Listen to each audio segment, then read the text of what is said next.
Sweetest, dearest, love of my life, my... I can't do this. I know you want Prince Charming, someone who will seduce you with suave, with a chat and chase, someone who seduces you with wits, but not with lips. But you know what? Royalty is hereditary, and I'm not going to have my worth dictated by my ancestral phylogeny. And you know what? I'm not going to have my desires debased for all eternity. Let's forget this writer. We've already slipped our iambic tetrameters binding our words, and we've already choked out the rhymes binding our lives. Let's freeform this and speak as we want to hear, and not what's pleasing to a listening ear. Forget the audience. I've looked past these standards, and I know our character arcs are geometrically sound, and our plot lines are played out by fingertips of tussle report. But I don't want that. I don't want the fights with minutes and millimeters, and the dates where you pretend you don't want me to play. And I know there's going to be some sort of tepid drama in Act 3 just to raise the climax. I don't want that. You don't want that. And the audience will want that. They will want us to bid adieu to all that smut and slush and go on. But you know what? That's all nonsense, and we need to begin anew. Let's nix the dramatist.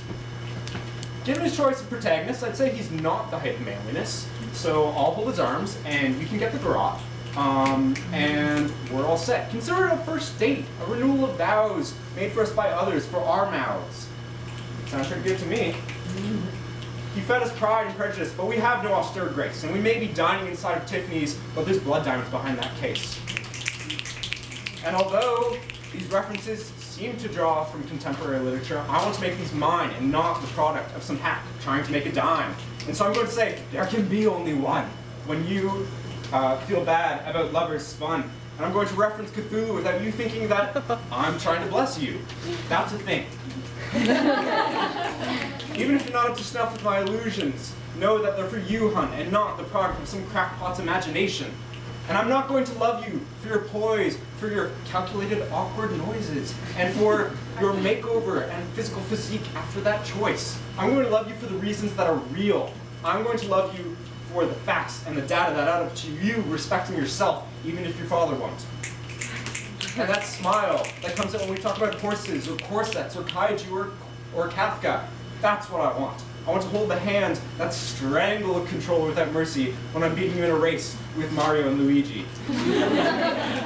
And you may have bruises and blunt pain and hard eyes and harder lies, but what in this day does not bend to the zeitgeist of behind the blue eyes?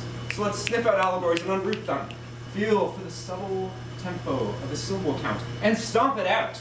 I'm ready for something new. I want to love complex and cruel and without comparison. I want to write poetry about things that are romantic, but not romance. Woo! She loves me not. Half the fun's pulling apart the flower. And maybe I'll stop loving you as soon as you do too. Our fling twice as fun, but for only half a night.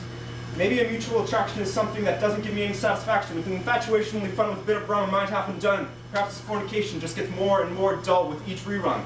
So I won't plan for the future. I won't plan out our Christmas cards or measure the yard, or put away money for something that's as close to here and now as the stars.